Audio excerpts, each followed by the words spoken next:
For the players.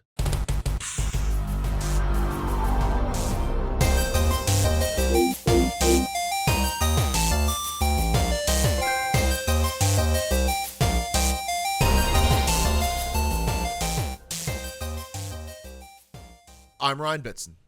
I'm Max Skipper. And this is For the Players, the pop culturist PlayStation podcast with over 40 years of playing PlayStation, and it's like 50 years of playing PlayStation, and like 20 years in the games being combined. I'd like to thank you for joining us in this PlayStation conversation.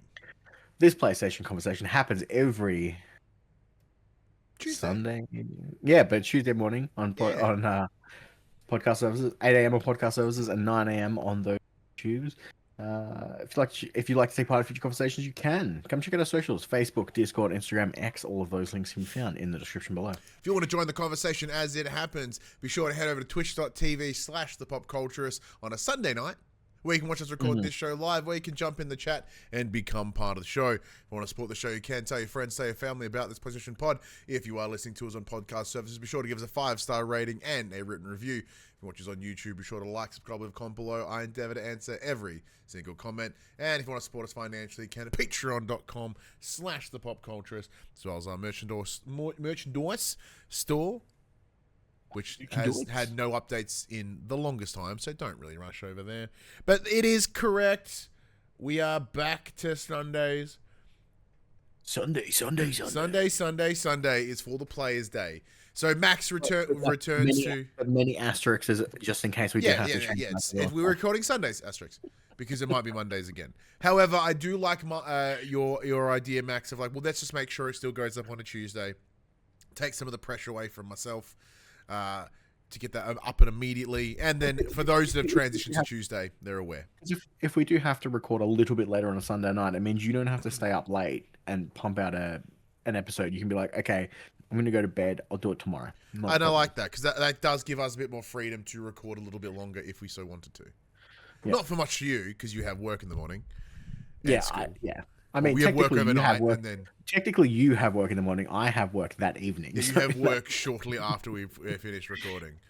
But yeah, so we're back to Sundays. For those who do wish to join us, it will be the same time, same bat channel. So it is 8 p.m. on a Sunday night. For any reason, if we do need to move it, it will go only on to the next Monday. But we'll look. I would say we would notify you on socials, but I can't promise it, because I don't think I've put a post up the last 3 episodes, at least. I'm really bad at it. I probably should. We hit episode 400, and the change we made was no more socials. Yeah. Nah, I'm just lazy. The short answer is, like, once I get to work, and then because you can't schedule off the computer. I believe you can only schedule. Oh, it might be the other way around. Either way, I haven't done it, and I probably should just schedule shit instead. It should be fine, but I'm not doing it because I'm lazy, and work gets in the way. Which is good. Maybe you should give me access to the PopC Twitter, and I can do it during the day, as you know I don't work during the day. See, that might okay. That's actually not a bad idea for a couple of different reasons, right? So I was thinking about it. Our socials are pretty quiet at the best of times. Like they really only exist to share the show, and even then, it is just. We only really focus on Twitter, which is a dumb decision. I just use Twitter a lot, so it makes it easier.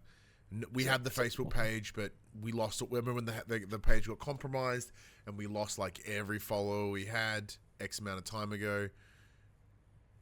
So so Facebook's pretty much dead. Instagram we have, and I rarely use.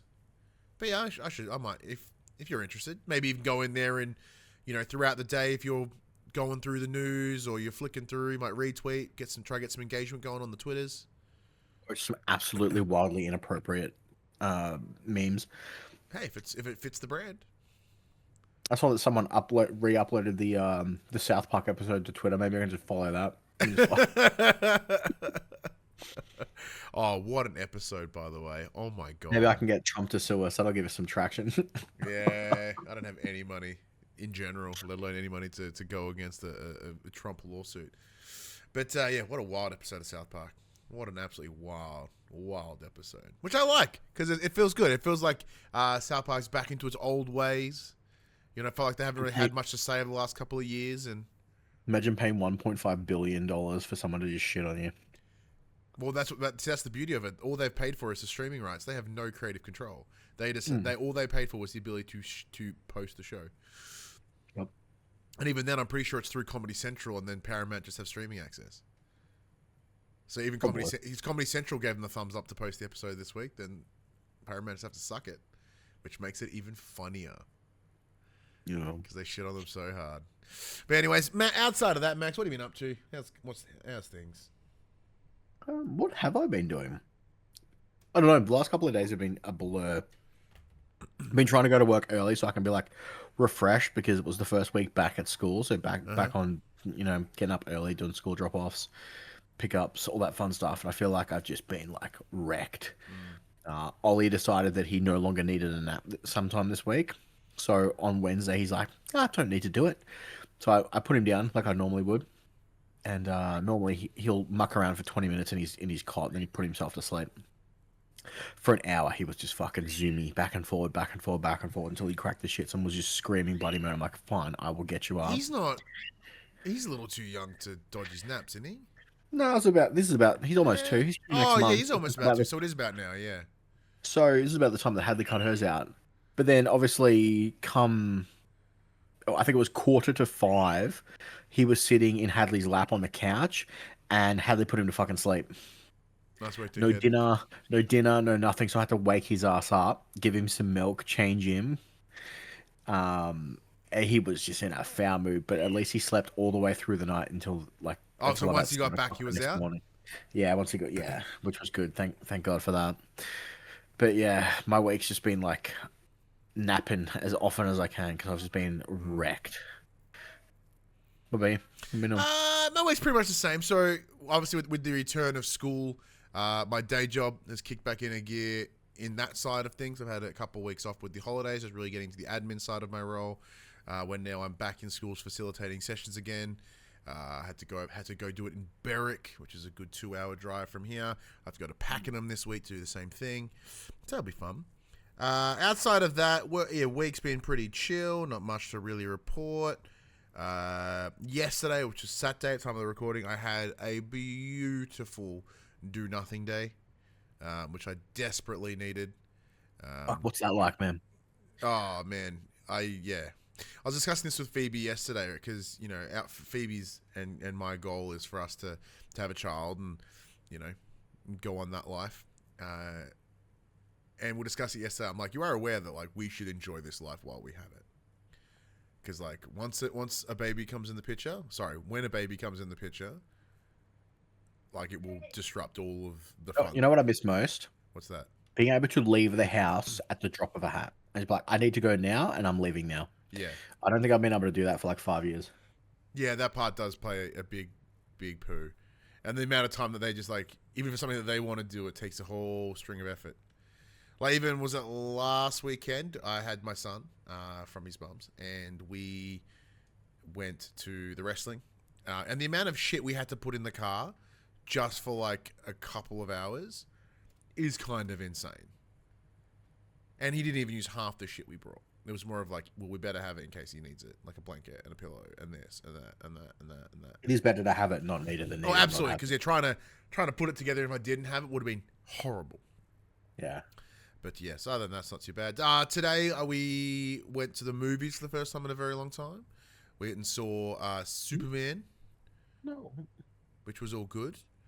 Much better than I anticipated, if I'm being honest. Sorry, what'd you say, Superman? Superman, yeah. So, like, not knowing the actor that's playing Superman, it was much easier for me to sort of to have that sense of disbelief and be like, oh, okay, I take his face value. This guy's Superman, because I don't know what else he has done. Same as the woman that played Lois Lane. She looked familiar, but I'd never really seen her before. Nicholas Hoult, who I best know for Skins and About a Boy. I've heard he's the greatest Lex Luthor. He is, without a doubt, the best Lex Luthor I've ever seen. He nails that ability to feel like he's a pot boiling that's about to erupt at any moment.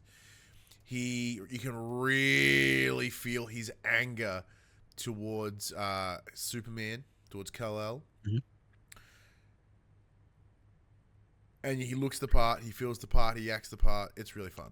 I enjoyed it. No, I haven't seen it, but I hear that they mess with his backstory a little bit. Who? Superman's. Yes, they do. They do quite noticeably actually, and I really like it. It's a different way of looking at it. It sort of forces them to focus more on Earth rather than Krypton, which I like because it's always nice that that Krypton's there or was there, and it's like, oh, my home planet. But they're very much going along the route of like, oh no, this is my home planet. So because there was always that longing for Krypton and all that, like she's never really allowed him to feel completely connected in a lot of ways to Earth, because it was always like, oh man, where at least this way is like, no, I'm going to be here and here alone. What I am intrigued about is knowing that Peacemaker is technically part of the old DC universe, DCEU, and they want to bring him in. Well, didn't they say that? Didn't they announce today at San Diego Comic-Con that season 2 of Peacemaker, or the next season of Peacemaker, will be set 1 month after this Superman? Yeah, so there was a trailer at the movies which I saw. I gave like half my attention to for spoiler reasons, but they're implying that that Peacemaker has found a way to jump dimensions. Because I hear that Guy Gardner's going to rock up. With Nathan Fillion sporting the best haircut in. Oh man, that is both the most comically accurate and actual shit haircut. Like he as Guy Gardner was sick. It was really, really good. What the thing for me, what I found about this movie that I really, really enjoyed, once again without going into spoilers, but more about the feel, right? Like James Gunn has such a skill set for an ensemble cast, like from his history with Guardians of the Galaxy, etc. Like you can really feel that here. Except there were some characters like Hawkgirl, I didn't think quite got enough as love as she should have. But Mr. Terrific was great. The real focus on Superman rather than Clark Kent was really cool, especially after watching Man of Steel back in the day and like The Dark Knight, Batman Begins. Like, no, let's look at the people behind the mask. Like, no, fuck that. Give me the guy in the mask. Give me the guy in the cape. That is what we are here for. And yeah, they spent a lot more time really focusing on Supes, and I thought absolutely strong improvement comparatively. It does fill me with a little bit of excitement, a little bit of anticipation around what this new DCU could be. Because I've fallen out of love with Marvel in almost every way. I've lost. I really want to go to Fantastic Four. Oh yeah, Fantastic would be sweet. I like or Fant Four-Stick as it was back in the day. Because that was the options. Either today we're going to either go see Supes or go see Fantastic, and we went with Supes. Because all I've been hearing lately is the discourse around Fantastic Four is because of the juggernaut that it is. It's just the Fantastic Four skins on. What a well badly placed naming convention. Yeah, I think I put a video in our chat earlier in the week. He's like, "Mom, I want to show my friend my Fantastic Foreskin," and the dad's just sitting at the table just fucking laughing, and his mum's like, "Our private places are private for a reason," and he's like, "No, he means his Fortnite skin from the Fantastic Four." Yep. She's like, "Oh, that's a bold strategy." Yeah, look, I could have really thought about that name a little bit better, but not the Fantastic Four because it's been around forever. But I guess combining those things together was certainly a choice. All the planets are aligned, and we got the Fantastic Four skins. That's all that matters. All right, let's go to the section. We're talking about what we've been playing. Max, have you been playing with any Fantastic Four skins? No. Oh, good man. I don't think I even have Fortnite installed at the moment. No, I have in enough. For a while and I got rid of it again. I have enough space now that I don't have Destiny on my console. Yeah, man, huge. What have I been playing this week? I have been playing more of Shadow Labyrinth. Game's still fun. I'm slowly chugging through it. Haven't beaten any more bosses. I kind of got sidetracked and got to a part that I'm pretty sure that I'm able to do now, but I keep dying right at the very end before either the upgrade or the collectible, and I'm stubborn and I want to get it, and I can't work out if it's me being bad or if I'm really not supposed to be able to get to it yet, and I'm somehow just like cheesing it when I shouldn't be. Okay. Because when you first play the game, you're in like this mech suit, and the Yes. mech suit, once you unlock it in game, it gives you immunity to, uh, like terrain damage. So there's a big section with like spikes and lava and gases and stuff, and I'm like, okay, I can just put my suit on and I'll just run through it. And I keep getting to almost the end, and then I'm failing. So I'm wondering if there's like a dash upgrade that I'm supposed to have to like Yeah. get through it faster, or if I'm just being bad, Can you like or launch yourself into the terrain and then turn it on, or do you have to be like standing and like? no, you gotta, yeah, I gotta transform then go. I can't do it mid Uh, movement. I'm gonna be touching the ground, I think. rough. So I spent like an hour trying to do that one section, and I'm like, I give up. I'm gonna do something else. I've been playing a bit more Mario Kart, Mm-hmm. World Tour, just chugging away at free drive, doing all the P-Switch challenges. Some of them are brutally difficult. Some of them are so easy it's not even worth it's not even worth it. But I want to unlock mirror mode, and to do that, I have to do a ton of fucking P-Switch challenges. Yep. So between me, Ali, and Hadley, going through them, and whenever we see them, we'll stop and we'll do that. And then lastly, I went and picked up this Wuchang Fallen Feathers. It is the new Souls-like hotness at the moment. Um, it is great. So essentially, you are playing as the character Wuchang, who has, at the start of the game, you've essentially lost a fight to a demon. You have contracted a disease which make feathers grow on your body, and you seem to be the only one who's surviving it. Normally, when that happens, that the person dies, and you are essentially looking for a cure. So, like most Souls-like games, it's like, here's your end goal. Go forth and explore and see what you can find. Okay. So similar to like every other Souls game, you kill enemies, you get souls. They're not called souls in this game. They're called something. I can't off the top of my head think of what it is, but it's essentially souls. You use those souls for everything, to buy things from vendors. It's used to do the level up system.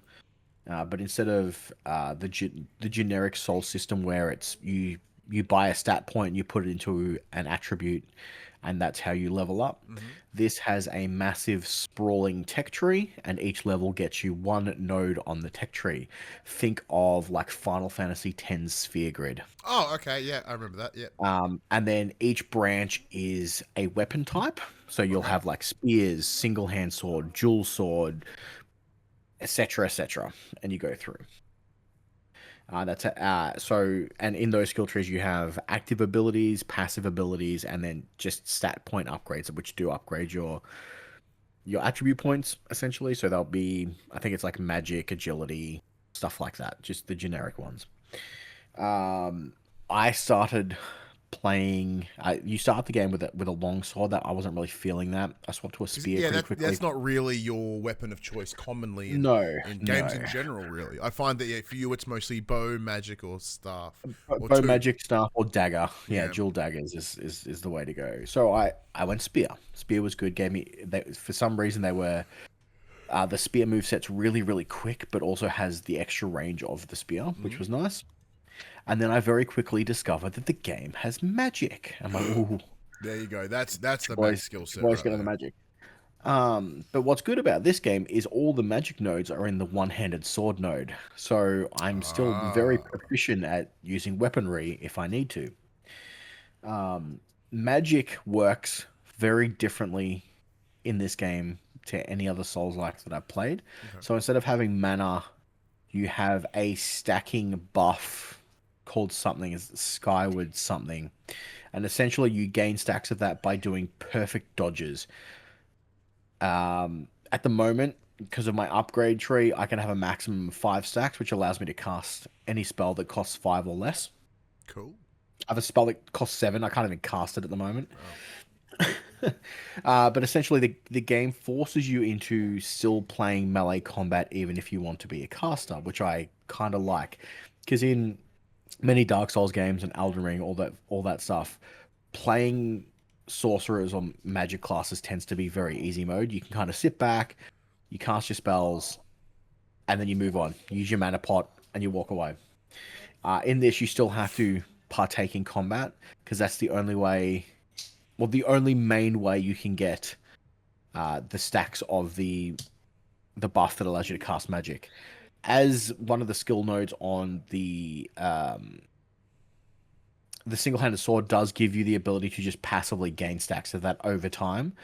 Sometimes you'll get it every 3 seconds. Sometimes it takes like 10 seconds. Sometimes it's like 12 seconds. It's just you randomly get one. So at the moment, I'm kind of just rushing into the boss rooms, pretending like I'm going to hit them with my sword, dodge, spend 10 minutes dodging, 5 minutes dodging, getting enough stacks to cast spells, and then rinse and repeat, as opposed to waiting for an opening, because the combat in this game is very fast-paced, probably closer to Sekiro than any other game. Maybe Bloodborne.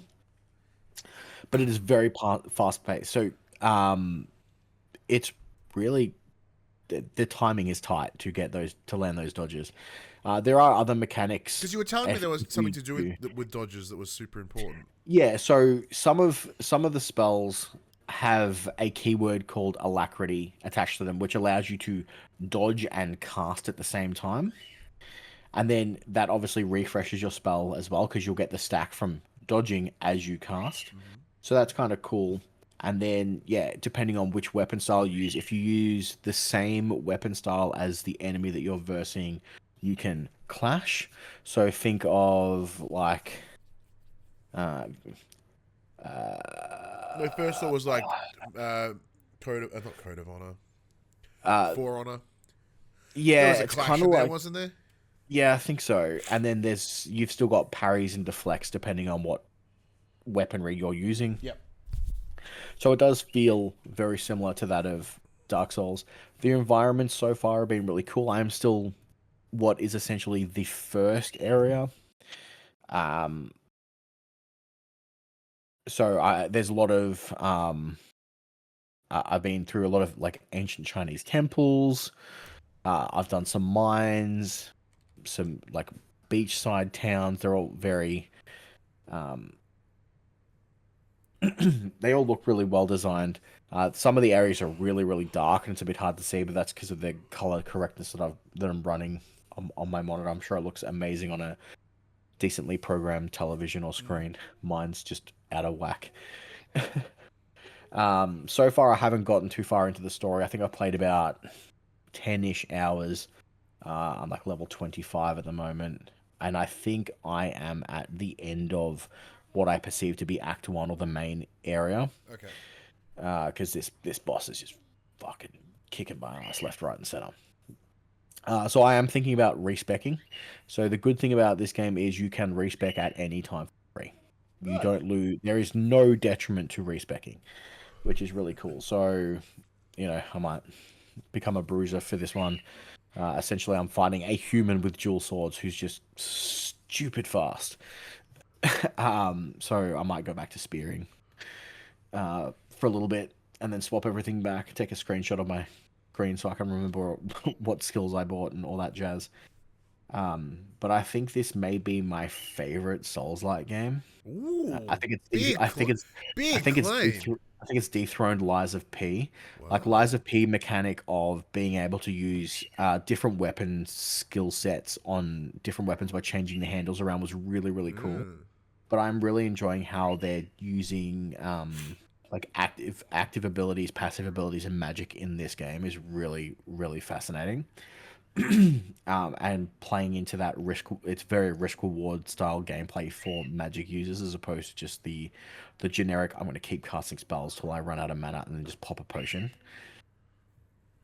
The character designs are incredible at the moment. Some of them are grotesque, freakish, things of legend. A lot of things that I'm slaying are just humans that are just shit people. Oh, that's good to know. At least they're shit. There is a mechanic in the game where, depending on how evil you are playing, will determine how many souls you lose upon death. Mm-hmm. So if you're playing a relatively good character and only killing like feathered enemies and not human people, your inner demon doesn't show up, so you're less likely to lose soul death. Oh, okay. So they But have like if you like a passive morality like a system. morality system, but when you're the risk reward for playing with your inner demon rank higher is you deal more damage, but you take more damage. And then once you max it out, if you die, to get your souls back, you have to beat your own inner demon. So instead of just going back to and picking up your souls off the ground, a mini boss will spawn in and try and wreck your day. Yeah, fuck And that. you have to kill it to get your stuff back, which is really cool. There are items to just lower your madness, I think the term is for it. Okay. But there are on the passive skill tree again, there are nodes that are like, if your madness is above 70%, this will happen and you get benefits, or if you keep it below 30%, this will happen. So So you've got to you play that knife's edge game of like, do I want this to go on? Do I want to be taking more damage to deal more damage to get more, to get more rarer items or more souls per kill, or do I want to be safer, play with less madness, be a little bit more tankier, my healing's a little bit better, but I do less damage? Like, how do I want to play this? yeah, because I was just asking. Try it again. I was just thinking of a question because you mentioned that you fight some people that are also covered in feathers and they don't impact your madness. Mm. So what happens to those? Because you just said they kind of just die. So They essentially turn into monsters. They're monstrous okay. beings. So like if you're going through a town, there'll be so the last location I was in was basically like 70% humans, 30% monsters that are killing the humans. Okay, yep. They will also attack you regardless because you are feathered. Yep. So they'll be like, "Oh, you're a bad guy," so they'll hit you. So it's one of those like, do I just walk past them and leave them, or do I kill them, gain the souls from killing them, and up my madness? Yeah, interesting. So it's a really cool risk reward morality system that they've built into it. Yeah. Like again, there are items that just straight up lower your madness, so you can just slay everything out and be like, okay, here we go. What has me most intrigued is that outside of you going, oh man, I'm keen to play this, I haven't really heard anything or seen anything. Now, granted, it's very likely that my social media has been, algorithmically delivered in such a particular way. But how did you even stumble across this? I saw it. I want to say about a year and a half ago, 2 years ago. I saw a trailer for it and went, "Oh, this looks like a me game." Yeah. I actually think it was at one of the showcases. I'm like, "Oh, this looks like a me game." Maybe. And then whenever I see a me game, I kind of just set up notifications for that. So whenever something pops up, I'm like, "Hey, I've been in their official Discord server for like the better part of a year because I've been trying to get beta access for ages." Same with like Where Winds Meet, which is coming, I think, next month. Yeah. Maybe the month after. But you also got us to apply the press engine purely for this title. Oh yeah, I've been trying to get in contact with the publisher for this is 505 Games. The developer, I think, is let me double check. You have the box in front of you. I do, but I don't think it's written on there. Oh yeah, it's Lindsay because it's Chinese. Excuse me. Originally, I thought this was coming out of the China Hero project, but it's definitely not, considering the fact that it's a day one Games Pass game. Yep. And yeah, I'd remember that because we would have spoken about it a bit more in detail at some point. But yeah, I'm a sucker for a Souls game. You are that you are. I'm a sucker for the Chinese or Asian setting. Like Oriental is a word, even though you can't use that word anymore. Like any sort of Asian setting is nice. Yeah, Asian. I could have just said Asian. I guess that probably would have been a much safer way to say it. Fucking hell, Ryan. Yeah, any sort of Asian theme, whether it be like Asian mythology or even just general setting, you seem to be a big fan of. Yeah, so Neo was cool. Neo was cool. I just wish I was better at it. This goes back to the same control scheme as a Souls game, where R1 and R2 are your attacks as opposed to like square and triangle of Neo. which is cool. There is they do have summons in this game, similar to like Dark Souls and stuff, but so far I've only been able to use it once in one boss fight. Yeah. It was helpful, I must admit, but every other time I've tried to blow the whistle, it's like, nah, there's no one around. Okay, what the fuck did you give it to me for then? Yeah. Like, oh, can I have a summon? Nah, they're busy. I wonder if it's because the first one, the guy who gives you the whistle, you have to do his like NPC character quest. Yeah. Like I saved his brother and delivered some medicine. He's like, hey man, here's my whistle. If you ever need my help, just fucking blow it and I'll be there. I'm like, okay. And now he never shows up. Yeah, he's busy blowing his brother or something. He's just, you saved him and he's busy. But it is cool with so instead of bonfires, there's shrines that you pray to. Sweet. And that's essentially where you do your leveling up. You can teleport between shrines. And it gives you, it's a really cool thing, is it puts a little character icon next to an area of somewhat like an NPC that you can talk to like progress their story, so you never forget that you're doing shit. Oh, perfect. So every time I open up teleport, it's like, hey, there's a guy over here, because they've got it's separated into only two at the moment for me. It's important locations and then all of my other locations. So I'm assuming that'll change once I get out of the first zone. But yeah, it's nice to be like, hey, there's a guy that you can talk to over here. They'll normally have like an item for you, a little bit more story development for their side quest story that you're doing, stuff like that, which is really cool. So I'm glad you're getting a kick out of it. That's good. There's a few other upgrade systems that I haven't quite wrapped my head around yet and unlocked and fucked with. They're still all grayed out in my. Well, how many hours deep are you into at this point? Only about 10. Okay. So I'm sure that there's way more to do and see. But yeah, I'm having a blast at the moment. I think it's a $60 game. So it is on that cheaper AA side, which is nice. I've had a few hitches, like performance rise. I am running it on PS, and I was chugging a little bit the other last night when I was playing, but I did have like 15 dudes on screen all attacking me at once. Yeah.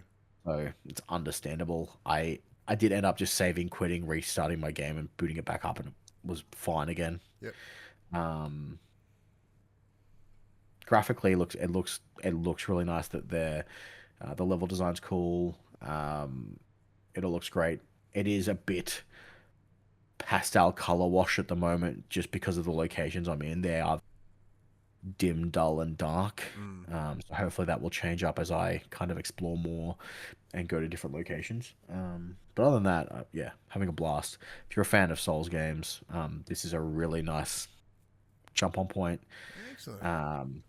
Yeah, like I said, $60 game. If you are about that Games Pass, it is on Games Pass. Apparently the game runs like arsehole on PC from what I've heard. The developers themselves have come out and said, hey, we're really sorry, we are working on performance patches. I think there's been 3 so far since the launch last week on Steam alone, so grain of salt playing on PC, but yeah, check it out. It's great fun. Not too bad at all. That is Wuchang Fallen Feathers. But what I've been still chipping away at, Max, is Death Stranding 2 on the beach. So I have now... Oh, where are you up to now? According to my counter, I have most definitely surpassed you in terms of time played. I am now up to like 33 hours or something crazy, even though you finished it in 27. Except, so where I'm at now, this is not really an old spoilers for those. I'm going to collect an old BB pod. I have to get to motherhood, and I got there, and there's a key code on the door that I don't know. I was going to ask you how do I find the key code, but I won't do it while we're recording. Well, you can. There's 2 ways to find out. You can open your corpus, and there's a little hidden message in the motherhood section. I had a feeling it was in the corpus. And you just hit square, and it like just reveals it. But everyone, I'll give you the biggest hint. Everyone's code is different. What? There is a set of numbers that you put in at the start of the game, which is why everyone's would be different. Oh, my birthday! Oh! Well, that explains why they put that birthday. Spoilers to everyone playing Death Stranding 2. But yeah, so I'm there now. It's been out for a month. They're fine. Yeah, fine. Except it is in the corpus, but it doesn't tell you that anywhere. No, I'm very confused on how you work that out. Because yeah, even Dollman was like, "Was got a code?" I'm like, yeah, "I fucking know, Dollman. You've been giving me exposition like mental up until this point. Can I have some more, please?" Yeah. But no. Yeah, so I have done a couple different things to Not use gonna them. lie, I've been waiting for you to message me like, "Hey, I'm at Motherhood. What's the code?" Yeah, I'm like right here. Literally before I got to the door and then I went, you know, so for those playing at home, when we record early, like we have time, normally we record at 8, we started recording at 7. Max normally goes, "Hey, yeah, we're good." And then I normally get distracted and forget, so then I'm in here at like 7:02. Except because I'd hit that Motherhood door and I went, I don't know what that password is right now. I'll go talk to later. I'll talk to Max. I'll find out. So hence, I was able to get down here quicker because I went, yeah, I'll do that later. But I'm continuing to thoroughly enjoy and adore Death Stranding 2. To no surprise of anyone, really. I had full expectations that I would love and appreciate this game in many, many ways, and I'm doing exactly that. What I'm doing differently this time, which we talked about in the previous weeks, is I am doing my absolute best to 5-star everyone as I can. Now, not immediately, but if I'm happen to be sort of swaying in that direction, I'll kill some time. Well, actually, I won't kill time because I'm spending too much time. I'll use some time to hang about, pick up any lost stuff. Like earlier, probably a couple of days ago when we last played, apart from this afternoon, I just had a truck full of shit. And it was predominantly for stuff back south. So I was like, you know what? Let's do a run. Let's just go to each single one, drop them off. Ideally, most of them should get to 5 stars from this. So that is what I did. Went back, started with the animal shelter I don't have yet. They're annoying me.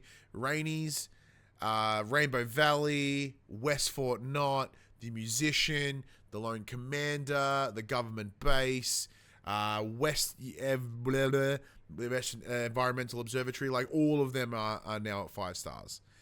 Have you got the Inventor at 5 stars? Yes, I have the Inventor at 5 stars as well. Also, yes. In my head, I was going backwards down the map, and I forgot that he's off to the left.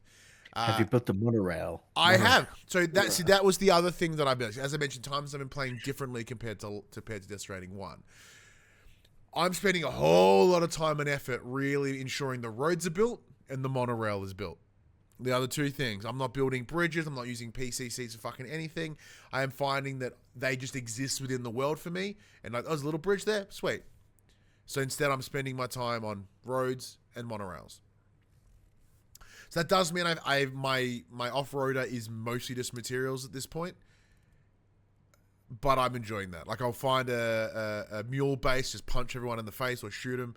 Because now the combat's really fun and engaging. I have no issue running in with an assault rifle or just hitting back now that I've got my silenced trank rifle going pung, pung, pung, pung, pung, and then just clearing up what's left. Grabbing as much as I can on my little floaty skateboardy wheel cart. Boom. Take it back to my off-roader. Dump it in. And then go to the nearest little road thingy that I had already pre-scouted out.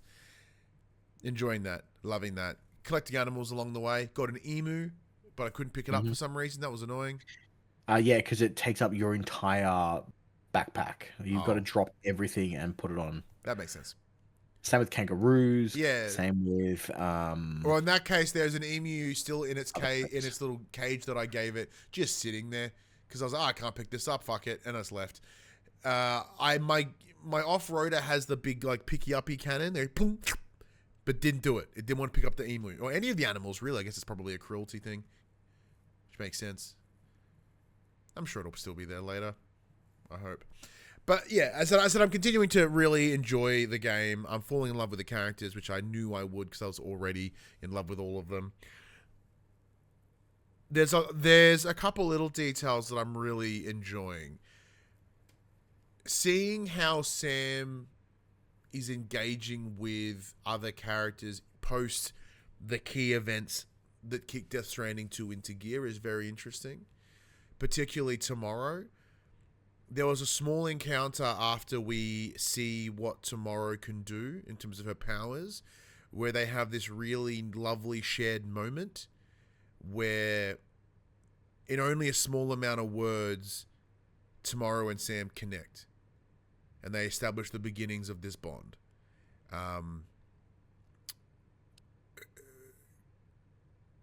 trying to know what I can say without spoilers.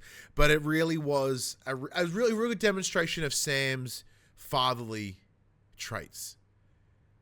You know, Tomorrow, who part of the thing of her character doesn't like wearing shoes. So after this encounter, this situation, you know, Sam's like, you got to put shoes on, and sort of gets down on his hands and knees and puts her shoes on and ties them for her.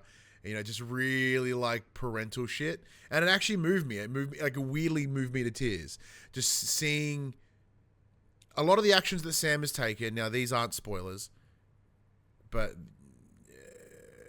due to actions that have taken place in the game, he is very standoffish outside of Fragile and possibly Tarman. But like he's very closed. So there are moments when that facade drops, and one of those is when he's engaging with Tomorrow. And it felt really good to see him reconnect with that side again. Because there are things in this game that I did frequently in the first one that now I have no interest in doing so. Like, having that thing around me is super helpful and it helps me do what I need to do, but I'm not checking it like I used to.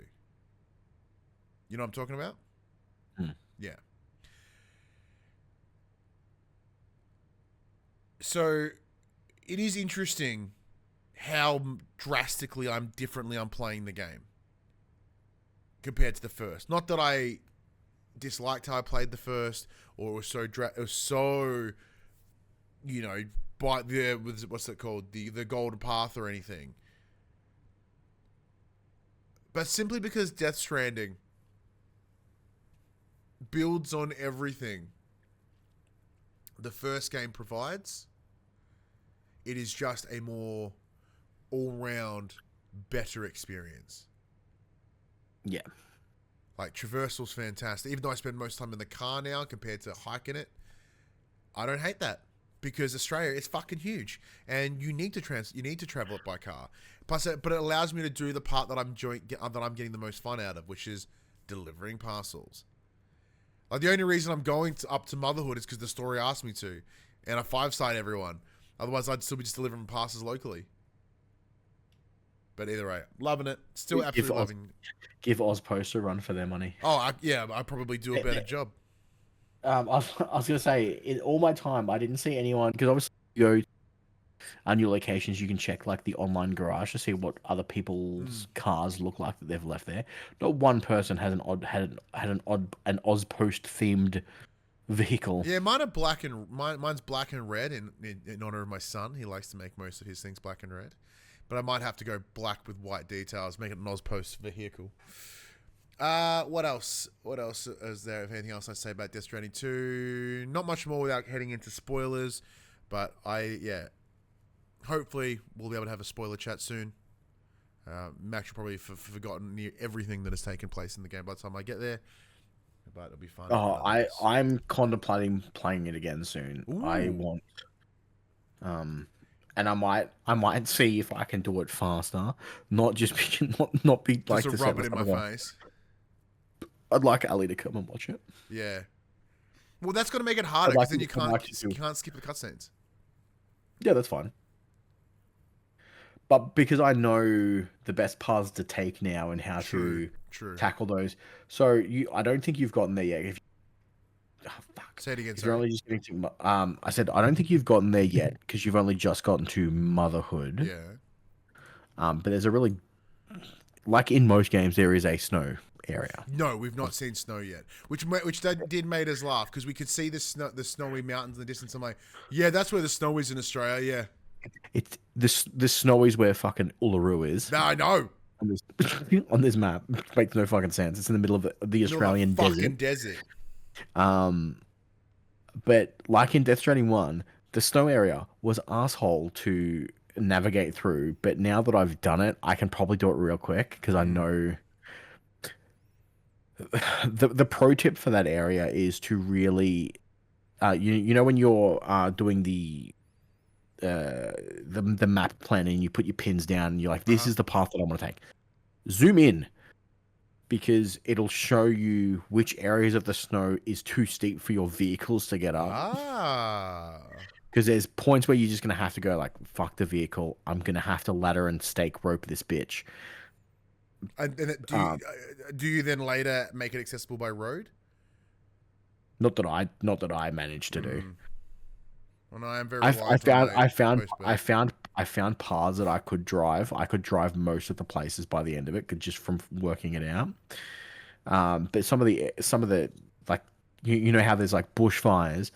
Well, there's avalanches in the snow areas. I think that's some trailers, so that just fucking changes the map a little bit. So some areas get blocked, and but you'll find a lot of those areas. That's when it's the only time I built one. I built the cargo launcher to just fucking fling my shit down the side of the mountain. Smart. Because it takes no damage. Smart. Fun fact, by the way, right? Shooting shit off the side of the mountain. Speaking of just shooting your shit off the side of a mountain, I found a ramp. Because, you know, the ramps are, like, really fun. And you go, in your gravity van. Only if you remember to push boost, because if you don't boost, it doesn't fucking work, and you just like. Ugh. Yeah, I found that the hard way, because I was like, boom, and I just came off and went straight into the fucking highway and exploded. Yeah, I tried to do it over one of the lakes, and I'm like, oh, I've got this, and I just went, and then just dropped all my shit. Also, one thing about the inventor, I know it doesn't matter, you probably don't care anymore, but if you do the scan, like there's the red area, there's the yellow area, you can just drive your vehicle across the yellow area. So rather than trying to like haul ass, you're like, oh, I just want to leg it. Like, no, just follow the path. It's slow, but it's better than sinking into the tar. Yeah. But yeah, Death Stranding 2 still fantastic. Still love it very much indeed. On top of that, I have continued my playthrough of Farmer's Life. For those that may not remember, Farmer's Life is this really janky AA farming game that I got a code for a couple weeks ago. It continues to be shit. I don't think it's had an update since I've been playing it. But there's this really interesting moment where I was able to see the path of the sun around the Earth directly in front of me. So I look down at the ground and like I can see the sun go on the ground, then go and then like it's literally just like going light. Whatever light engine that they are using or light system, it is fucked. It is fucked. Like there is a moment when I was looking, I think I took a screenshot of it. I'll have to send you the video. I was looking down this hill into this ravine and it was raining.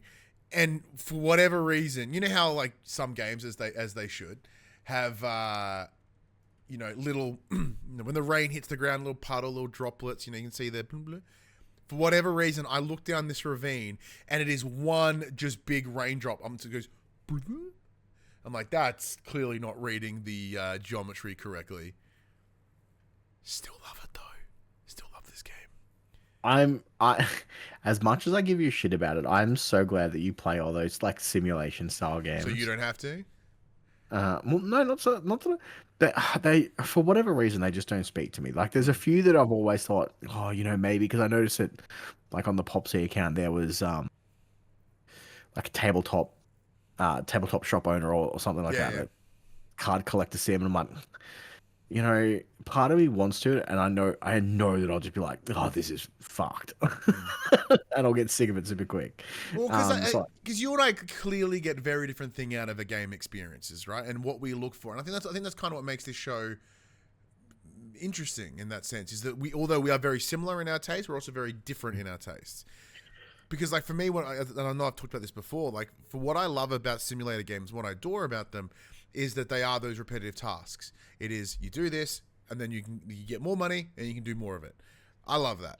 Because it just becomes this big management game. It's just balancing all my things at the same time. Which is ironic, because in real life, I suck at that. But I think being able to do it without real-world consequence is really quite nice. And by extension, I know I've talked about this in the past too, is that another big reason that I love simulator games is I'm very aware of my lack of skills when it comes to most things. The nature of my brain and me as a person, my skill set lives within one world, right? In one particular space. So I love playing these Sims games because I get to, you know, I don't never want to work in retail again, but I don't mind the activities of working in retail. I just can't do the job. So playing, gas station simulator or whatever allows me to do those repetitive tasks. I still get a kick out of it. Still fun. I still enjoy it. It's just carrot on the stick for hours and hours and hours. And then you wrap it in a different novelty, and I'm like, sweet, more novelty. Let's keep playing.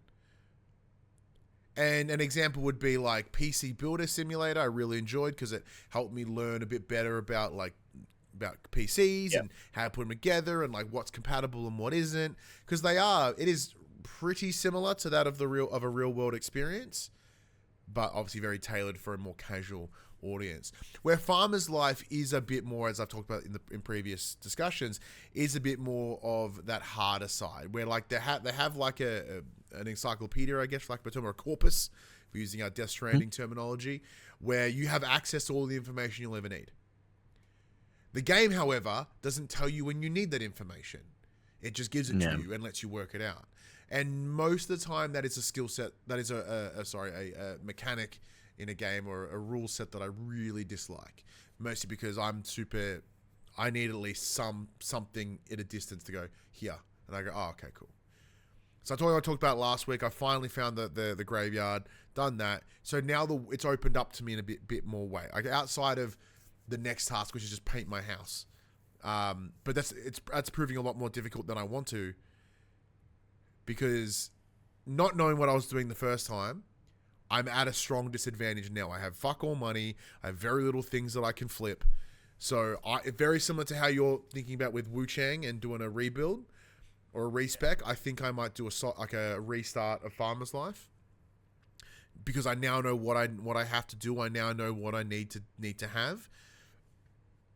So rather than just being like, this and that, and wasting my money on fucking buying planks to build this thing, when now I know that I can go chop down this tree and I can pull it back to my house, and then I can put it on the thing, and then I can saw it into slats. I can, all these things that I can do now, which I could have done at the beginning.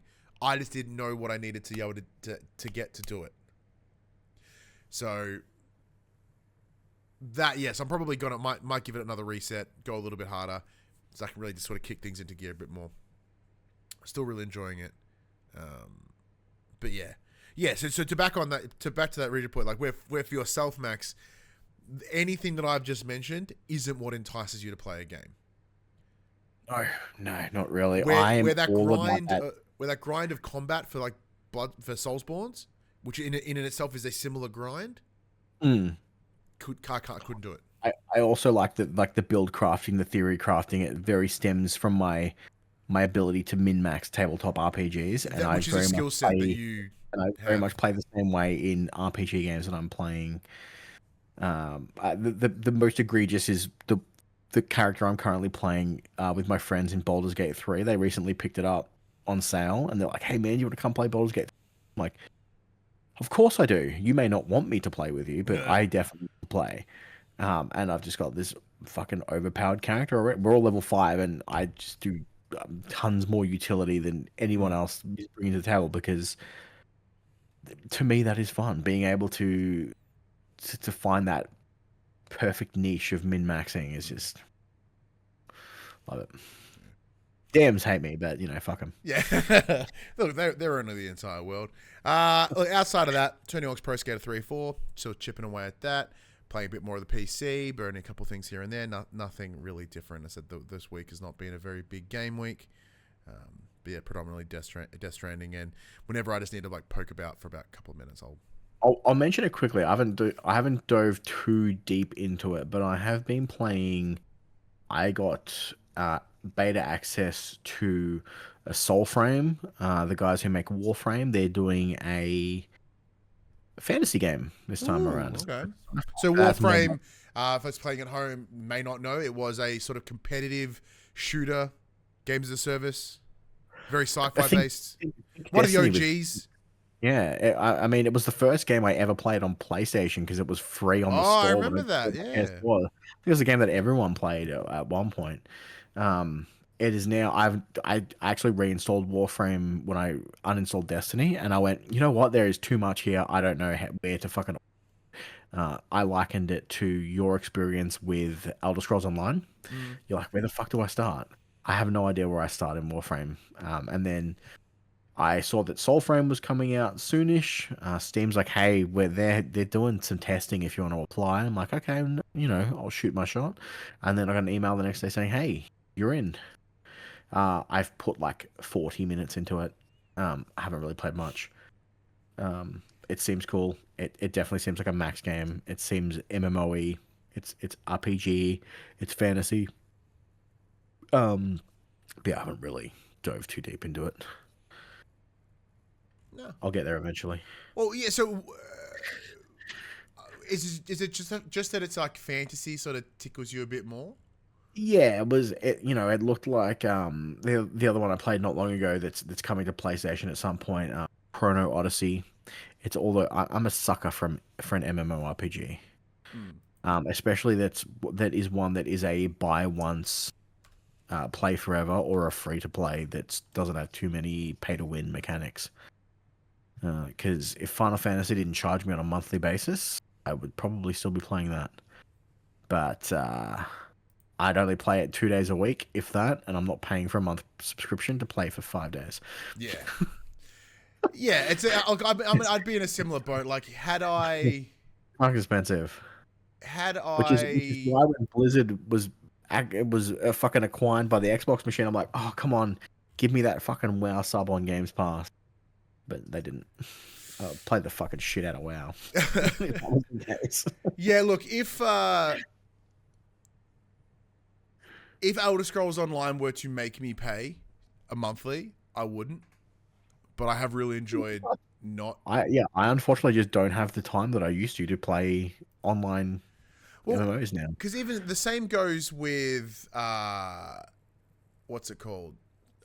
Star Wars Online. Like Old Republic. Yeah, Craig and I were going to play it for a while, and then I opted out. I bought like a 2-month or whatever, and I was like, nah, I'm not getting anything out of this, let alone anything worth $1. So, no thanks. And then I had to pull it. Go play Lord of the Rings online. That's free. Nah, I'm playing Elder Scrolls. I got one, and one's enough. All right, let's get into the section where we call inform the players. We tell you about what happened this week in PlayStation. Quiet week, which is probably why we spoke for near 57 minutes solely. And I had a new Soulsborne to talk about. Yeah, so we knew that was going to take some time, and that's fine. All right, so PlayStation is saving power.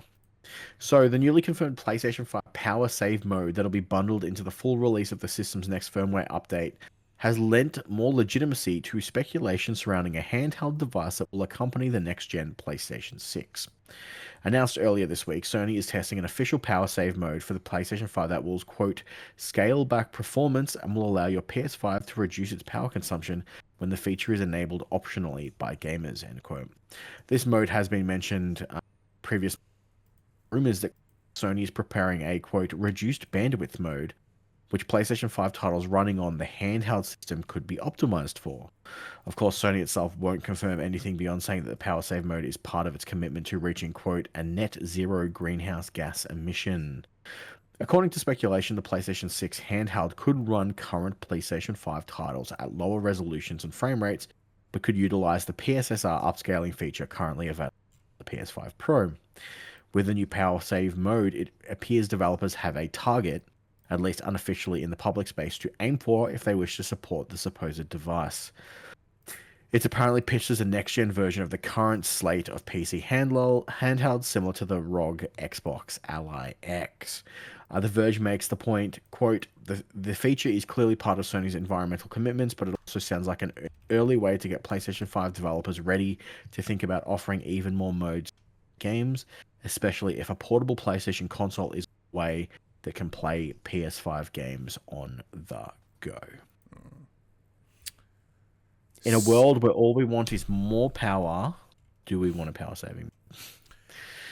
My main question, in a world where performance is by far the most important thing a game can fucking do, let's do something that reduces its performance. Like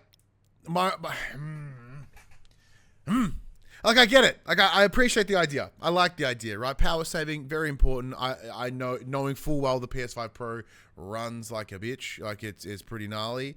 I know it's been a very common thing within PlayStations at the past. I distinctly remember the PS3, the OG fat model, having the equivalent power requirements as a fridge. I remember that being a thing. Like, the kilowatt hours was equivalent to a fridge. PS5's not that undemanding in and of itself. So yeah, it doesn't hurt. But once again, it's just further adding the cool little things that they can do to the PS5 Pro. Let me have a quick look. What's your thoughts, Max? I just want to double check something while I have a look at this. Look, if they are doing this testing round to equate to what could eventually become a data point set for what a game needs to hit to be able to be played on this supposed portable device, then sure, especially if this portable device doesn't need to have the home console be on akin to the PlayStation Portal. Mm-hmm. If it is running them natively at a lower resolution and then re-upscaling them using PSSR, fine. I get it. You know, at the best of times, these things run out of battery quick anyway. So if they're... And I guess it's really dependent on the game you're playing. If you're playing a turn-based RPG, fuck it. Play it in power saving mode. Who cares? It's not a big deal. If you're playing an action game, yeah, probably don't do that. It might be bad. Yeah. It's really depending on the use case of the person as to what they're doing with it. As to, like, am I going to put it in power saving mode? I understand that these things are beefy. I want the games to run the best they possibly can, look the best they possibly can. I don't even use sleep. I don't even use sleep mode. I turn my console off. Like, I use rest mode. You can turn off. So think about it. Oh, but in saying that, if I had slower internet, rest mode all the way. Oh yeah. So we would download updates. Well, I didn't realize it, but yeah. It's not for me. But again, if it does have that use case of this is what the developers need to target to have their games run this apparent handheld device, cool. It's useful information to have. But yeah, it's really not for me. Yeah, as I was saying, so I just wanted to clarify about the potential of this edition. Like, my immediate concern was they're like going to start chugging frame rates, which shits me to tears. Reducing some of the visual fidelity, yeah, sure, why not? Fuck it. But yeah, if the sole idea of this, as you mentioned, is for it to be then usable within a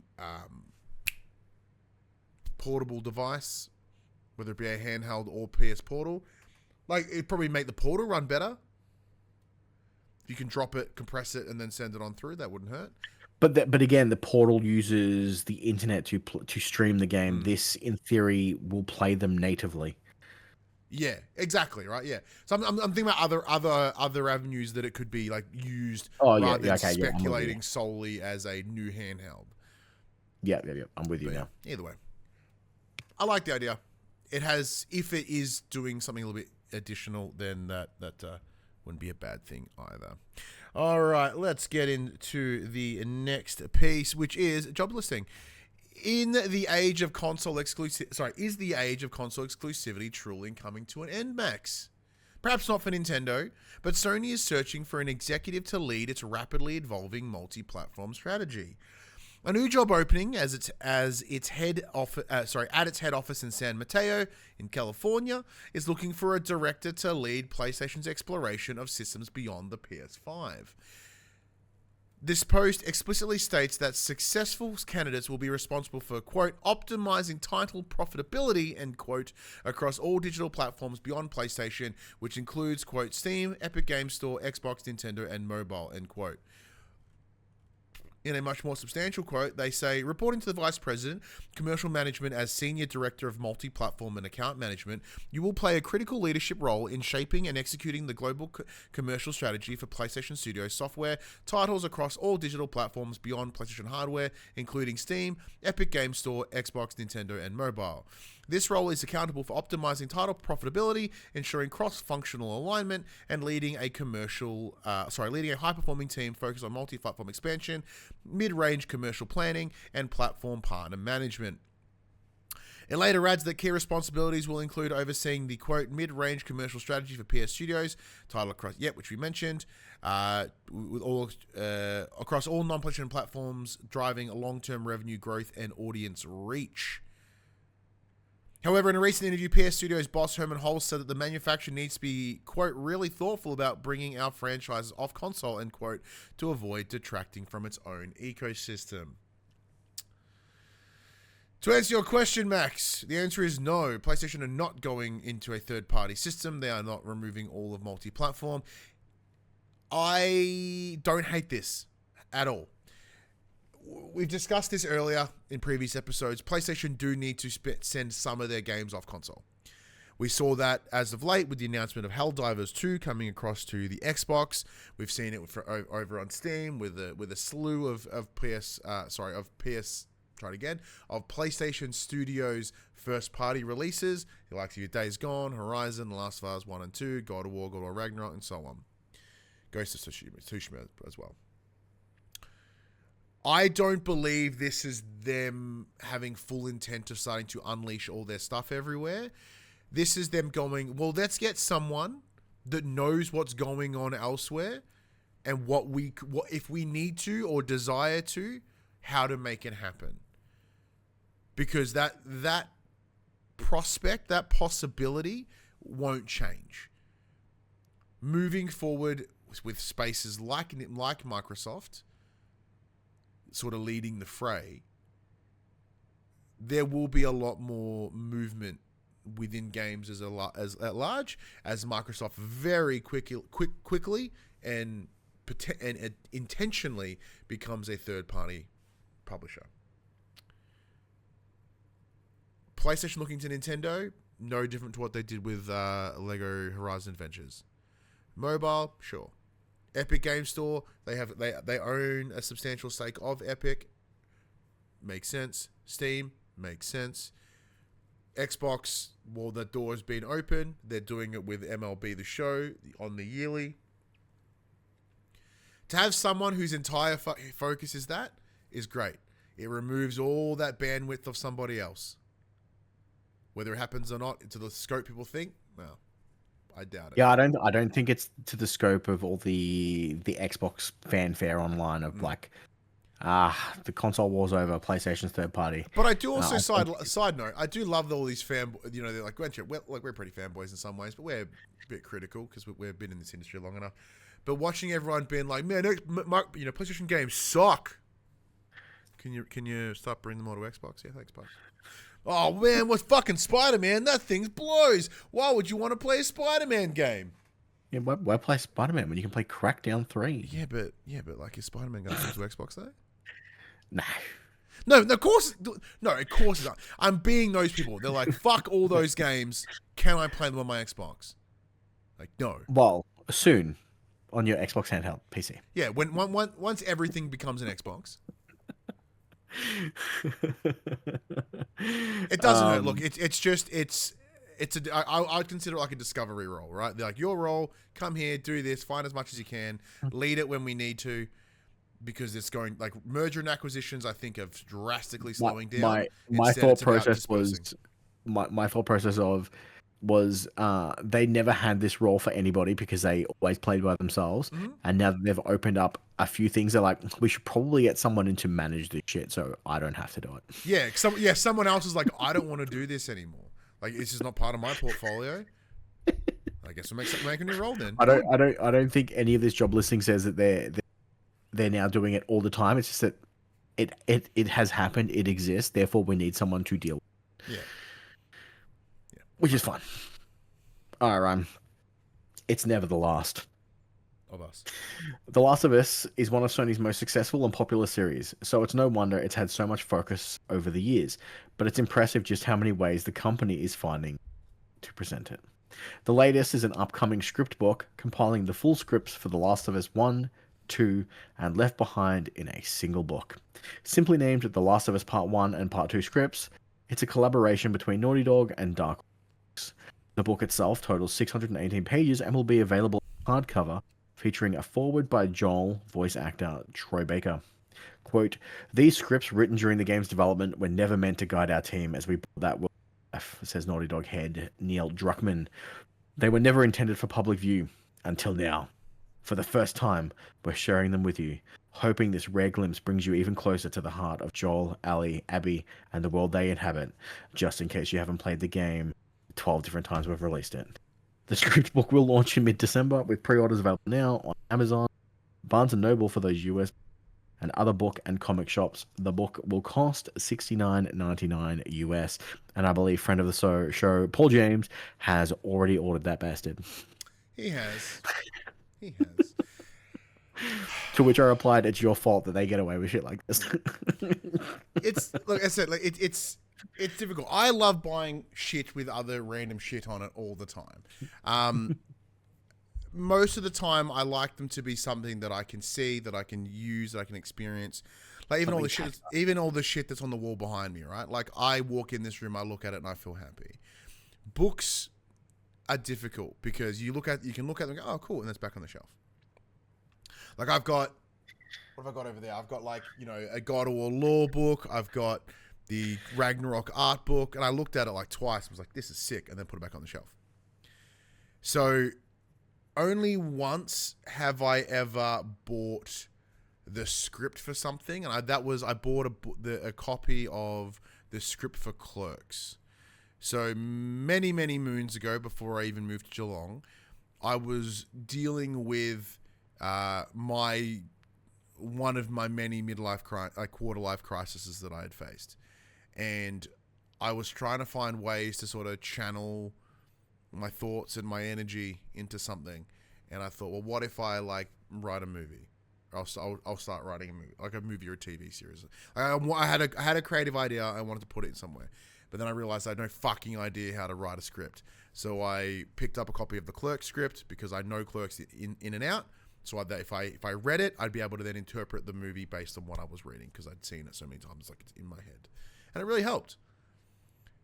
However, I don't know what I would do with this book if I bought it.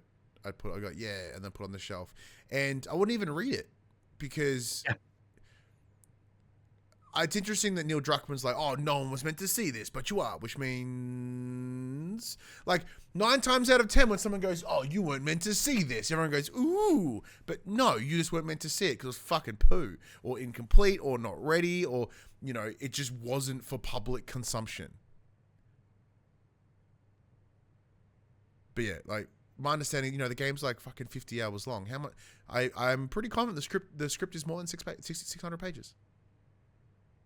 So it has to be like the pitch brief, essentially the pitch brief, right?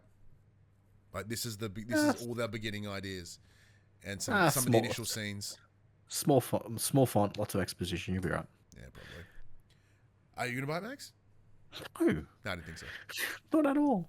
And I'm a sucker for a good book. This is coming from the person who almost spent $100 to get the Arcane behind the scenes art book for Netflix's Arcane League of Legends. Yeah, but they're called coffee table books. They're good visual books. I agree, but I have children, and coffee table books don't exist because they get fucking ripped up. Correct. I'm very much an audiobook guy. Maybe if they release it as an audiobook. Which is just watching fucking cutscenes of the game. Not listening to cutscenes of the game. Oh, my apologies. Audiobook. QUICKBITS! Sucker Punch is only focusing on the single-player version of Yotei right now. I had to guess that because Max, what the fuck that sentence was. Yoti. So yes, currently only working on Ghosts of Yotei. Yeah, they were asked about Legends, and they're like, currently our focus is on single player. Which is fair. Yeah. Sony has invested $464 million into Bandai Namco, which is giving them a 2.5% share of the company. Yep. This is talking about the merger and acquisition shit earlier on, right? And like how I think the age of M&A has slowed down, if not died, hopefully. Mostly because anyone that thinks about buying anything would get the FTC up their cheeks immediately. So the idea of Sony just investing in various places seems like a smarter call. Because if we think about it right now, they've got money in Bandai, they've got money in Kadokawa, which is FromSoft. They got money in Epic Games Store, which gives them like Unreal Engine. Epic Games, not the store, just Epic Games at large, which gives them Unreal Engine access, etc. What else is there? There's a couple others I can think of. But you know, like they're smart. They're dropping money into places so they can get financial returns off these things doing well, which is helpful because it is in their best interest in generally, but now it's double more for them to do well. But in the terms of, you mentioned Kadokawa, and here, I believe, with Bandai Namco, it's for their anime IP. Yeah, it's not for games at all. Games. It's for their other shit. Yeah, because it's Sony, not PlayStation. Sony currently have a monopoly on fucking anime streaming shit. Yeah. Almost. But because they bought Anilabs, or whatever it was. Yeah, they bought Crunchyroll, they bought fucking... Funimation. Funimation, yeah. Yeah, I think Crunchyroll's the only big independent one now still left. Yeah, what I like about this is, apart from those other things you mentioned, as you mentioned, with Sony being the purchaser here, not PlayStation, it has been long established that PlayStation is by far the most successful division within Sony. Period. So by investing money in alternate places, it does lessen the financial burden, quote unquote, of PlayStation on Sony at large. If they've got other avenues to bring some money in, then PlayStation isn't solely so reliable on bringing as much in. Now, as they are a publicly traded company and they're completely run by investors and stockholders, will those stockholders and investors allow them to like take a little bit less money in there? No, not at all. But the idea is they can soften it up around the sides, which is not too bad. Borderlands 4 has gone gold. Ahead of its September release. Yeah, like it's yonks away. Fucking keen. Super keen. So I think Padge is keen as well. So last time we did Borderlands 3, we played it as a big old squad. So I guess we'll do that again. I'll have to reach out to our good old friends at 2K and Double Jump. Elden Ring Night Rain will be adding a 2-player expedition mode this week, Max. You can carry me. I'm like, I can't get 2 friends together, let alone 1 friend together. There's a high chance you get 1. Oh, dude, I didn't mention at the start of the show. I had a god tier run of Elden Ring. I think it was yesterday, maybe the day before. One of the Everdark Sovereigns I hadn't beaten yet, and I booted up with a bunch of randoms. We got the Shifting Earth Terror Castle, so there's a big fuck off castle in the bottom left of the map, and there's heaps of areas in that spot where you can have a chance to just get legendary gear for free, like the top tier gear for free. And we just happen to spawn in right next to it on day 1. So whenever you play Nocleteo, day 1 always ends at the opposite side of the map. So you want to actively go away from it, and then day 2 will end inside the city. So you generally skip day 1 doing it, and you do it day 2. Because we spawned right next to it, all 3 of us ran in there, and I was lucky enough to get the Executioner's Sword. And the gimmick behind the Executioner's Sword is when you have it equipped, regardless of whether you're actively using it, as long as it's equipped in your either offhand or main hand, every time you get a kill, you do more damage. So I got one of them day 1, and then in Nocleteo there is an altar that allows duplicate any one weapon. So I duplicated it, gave it to the next guy, and then he used his duplication to duplicate it and gave it. Oh. And then we did nothing but just slay trash mobs for 2 days because we didn't need anything else. It didn't matter. And we got to the boss and we fucking killed it in like 10 seconds. Amazing. That min-max coming back. And like to get that weapon, you have to get like the perfect, like there's a 1.5% chance to get a legendary tier weapon off this thing. And then there's all the different category groups for it to roll into the perfect sword set list. And then it's 1 of 12 of that particular type of sword. Like we just got super lucky. And then, we just fucking duped it. And then just, it was beautiful. And then I'm like, I'm on a high. I'm going to try it and do another. And then day 1, one dude fucked off by himself, died and quit. And then the other guy's like, this with 2 people and quit. I'm like, fuck. They just turned the game off because they cracked the shits. What buttholes. But yeah, it was so good. But yeah. Look, I don't want to be that guy, Max, but I do have to bring you some more bad news. Dying Light the Beast has been delayed until September. Which is crazy. September's filled with so many games. It is such a shame that they had to delay it, because it was the end. Sorry, the noise get kicked in. You cut out for a second. Sorry. Say it again. I said I think their original release date was like this week. Let me have a look. Let's see. Dying Light 2 The Beast. Yes, that is correct. It would have been out already. The original date was the 21st of August. Well, it's not this week then. It's like 3 weeks away. Yeah. So it's July at the moment. Yeah, it would have been 3 weeks away. I thought it was fucking August. So they've delayed it by like 2 weeks or something. Yeah. Like they've just moved into the next month. That's not so bad. Yeah. It's a bummer, but whatever. Yeah, look, at least... The bummer is there's a lot of games in September that it now has to compete with. True, but it is like a DLC. It's supplementary to the main game, so it's already fighting an upward battle. And I think in a lot of ways, and the Techland know this. It is technically a standalone game at this point, but if you purchased Dying Light 2 as the like the Ultimate Edition, you will get access to this because it was originally DLC. True. But I mean, like, Techland know this, right? Like, they know that there is a really hard Dying Light fan base that will prioritize this, yourself included. This guy right here. And, like, the small delay won't impact them too much. Because, the amount of length of time they supported Dying Light 1 without any major concern, so. But, look, speaking of supporting things long term, Star Wars Outlaws, the alleged sequel, is apparently being cancelled.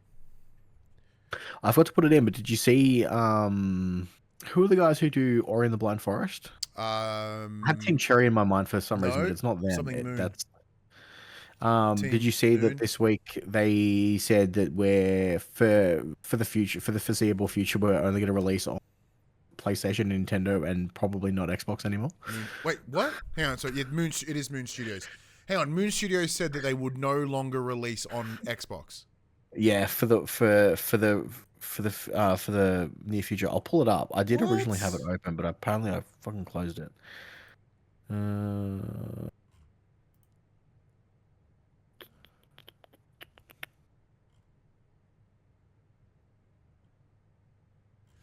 Alright, now I'm just having a look.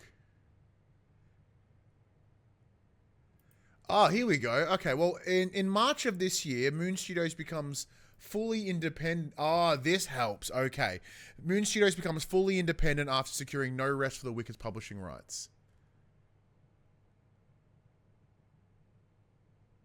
Take-Two's Interactive's divested Planet Private Division, labeled, had been set to release project. After label was sold, Moon spent months negotiating for publishing rights. Here you go. Writing on Discord, ever outspoken CEO Thomas Mahler set tongues wagging earlier when he implied his next game would skip Xbox entirely due to market conditions. Quote, given current market conditions, we might only release PS5 and potentially Switch 2 for the time being.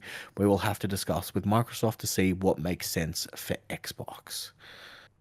And then obviously that all went crazy. They took to Twitter and went, there's nothing to officially confirm yet. We want to support consoles, and just looking at the numbers, PlayStation 5 makes the most sense at this time. Ultimately, we will ship on all platforms, but likely not at the same time. There's also been a lot of commentary about Xbox's ability to sell software outside of Games Pass. While there is no hard data on it, it's not uncommon to see games selling significantly better on PlayStation 5 due to base and reduced emphasis on subscription services. And we saw that in real time. Forza 5 selling like 3 million copies on PlayStation in under a month. Absolutely. Because and generally there was also a comment around Outer Worlds too. I think the pricing went down. They dropped it to $70. Yeah, down from after they said it's gonna be $80, and then they're like, maybe not. Yeah. But in a world where you can get those games for quote unquote free with the subscription you're paying for it, why would you ever pay full price for a game? Yeah, especially if you're like, okay, back to the original point here around Moon. This is astounding to me. Like, Ori and the Blind Forest is something that I've wanted to play for a very long time.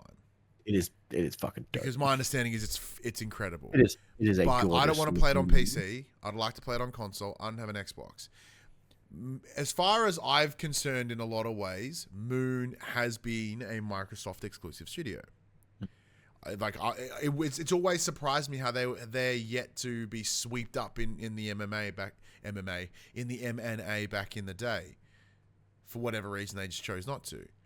So for them to now take that extra step and go, what's that old saying? Why buy the cow when you get the milk for free? yeah, it's normally about, like, you know, don't marry someone, just smash him. But that's cool. Well, that's kind of what Xbox did. They were getting their stuff. That's true. They were getting the smash without marrying them. That's true. But now Moon's like, no, we don't want to smash you anymore. You're smashing too many people. So look, does that? I don't believe that will then suddenly open the door for Ori to come other places, because I do believe the publishing rights still likely live with Microsoft. Otherwise, we would have seen it already. But if this is not a spotlight on the console situation at the moment, or even the game development side of Microsoft, it's rough times. All right, Ryan, are you ready for games that you can look forward to this week? Yeah, sure. Cool. All right, coming out on the 29th of July, we have The Achilles Survivor, PlayStation 4, PlayStation 5. We have Day of the Shell, PS4, PS5. We have Orcs Must Die, Death Trap, PS5. We have Tales of the Shire, a Lord of the Rings game, PS5. That's that cozy little Hobbit house game, isn't it? Yeah, part of me wants to play it, and part of me's like, Gollum was real shit. Yeah. 30th of July, we have Cyberclutch, Hot Imports Night, PS5. On the 31st of July, we have 9 Years Shadows, PS4, PS5. Cook Serve Forever, PS4, PS5. Now we're talking. So the Cook Serve Delicious series I've played 2, 3, and I've also played Forever. What I really like about Forever, I played it in its beta days on PC. Is it just an endless runner? Yeah, in a lot of ways. So the idea is, you're just forever cook serving, and it's a really complicated button game. So you have like a restaurant, and everything is done. Granted, everything's done by buttons, but I mean, like, there's no movement. It's you're there, and it's like they want nachos, and then you have to press like R1 and triangle. Triangle is beans, and square is this, and circle is that, and they're all different. So in order to get them fast, you've just got to start like. Fucking rhythm game. Is it like a low-key rhythm game? Could I trick myself wanting to play this? It feels like if you once you get into the motion, it starts to feel like a rhythm game, because it'd be like, they want a sundae, they want vanilla, boom, and then this, and sprinkles, done, done. But Cook Serve Forever, at least the version that I played back in the day, can be done entirely on one hand. Ooh. So okay. I was playing with just directional buttons. I went, yep. I might have to suss that, because that'll be cool for Ali and Hadley, I think. Yeah, I don't know whether it's child friendly, because it can be quite complicated, and it can be really unforgiving, because it is just like on, and it is go time. Yeah. So with Cook Serve Forever, the idea is you are running a food van or a food truck, and then you go to a location, next location, and then the end of your day, whatever. It's kind of the idea. Keen as fuck to put on console. It's already wishlisted on my PlayStation. We have Ninja Gaiden Ragebound coming to PS4, PS5. Yeah. Noctuary, PS5, and Time Flies, PS5. And on the 1st of August, we have Astral Takers, PS4, PS5, and Esophagize, PS5. Sorry, I'm just having a look at the key mailer to see whether... You just fucking hard frozen. Are you still there? Yeah, I'm still here. Hello. Oh, I probably shouldn't have looked at Cook Serve Delicious. Where's my net died? No, you're still kicking around. Anyway, while Max is slowly trying to rejoin the call, obviously the main release of this week would be Cook Serve Forever for myself. Ninja Gaiden Ragebound is apparently going to be interesting. Tales of the Shire looks like a game that I might be interested in. Max is sending me messages, and that's fine, because I'm aware. Tales of the Shire Ooh, it's only got Pete. Oh, this product is not available for requesting. Damn, it does look cool though. It missed the last like 3 minutes because you were just you didn't were break frozen on the once. screen like this. You're like, You didn't break once, and that does look exactly like a pose I would make. I'm just like, fuck. Is my internet died? I'm like, No. nope. I just muted you. I just muted you and kept talking. Cool. I'm like, maybe Ryan died, but you didn't. Yeah. So the major releases: Cooks Surf Forever looks rad. Hobbit House game, Hobbit House Flipper looks. Did sweet. you have a look for Tails? Did you? Yeah. They're both on Keymailer, but that and Cook Surf, but they're both the Steam version. So I'll just keep an eye out. Maybe they'll pop up. But anyway, that does bring us to the end of the show. A nice little length. It's funny. Whenever there's a week of less news, the show is always longer for some reason. Yeah. All right. But of course, big thank you to everyone for watching us as you have done once again. We have been doing this for a total of 401 episodes. 401? 402? 402. 403, isn't it? Fuck. There's more. Over 400 episodes. They're not on Press Engine. No. We're doing this for a stack of time. We still love doing it. Really appreciate each and every one of you for coming and joining us and having a good chat. But of course, it is time to get out of here. Max has got to get himself ready for work. He's got school day tomorrow. Yeah, we back to school. All right, everybody. This PlayStation conversation happens every Tuesday morning at 8 a.m. on podcast, including Spotify, and 9 a.m. on. If you'd like to take part in future conversations with us, or have any topics you want us to discuss, let us know. Check out our socials: Facebook, Discord, Instagram, X. All of those links can be found in below. Before I jump into my spiel, big thank you to Rab the Hun in the chat. Says, great show, guys. Thank you. Should mention, Rab the Hun did give us a follow 8 days ago. Big shout out to them over on the Twitch. Thank you for enjoying the show. We're very happy to have you here. I'm glad you enjoy what bullshit we had to say. What? My Final Fantasy Magic the Gathering cards have arrived in Australia. Cool they cleared for you, customs. I suppose. They cleared customs this morning. Look, unless I can get me some Spooderman ones, I don't care. Dude, the Spiderman ones do look pretty cool. They look really cool. But if you want to join the conversation as it happens, just like our new friend Rabe the Hun did, be sure to check us out on twitch.tv/thepopculturist, where we record the show, where you can jump in the chat and become part of it. You alright? Yeah, I'm just dying. You can see Max die in real time. Got to quit smoking. And just a reminder, it is Sunday nights we record. No longer Mondays. Back to Sundays. Yeah. But if you want to... Wait, what's this? Hang on. If you want to support the show, you can. Tell your friends, tell your family about this PlayStation Pod. If you are listening to us on podcast services, be sure to give us a 5-star rating and a written review. If you watch us on YouTube, be sure to like, subscribe, and comment below. I endeavor to answer every single comment. And if you want to support us financially, you can at patreon.com/thepopculturists. But until next week, I'm Ryan Betson. I'm Max Kipper. And that was For the Players.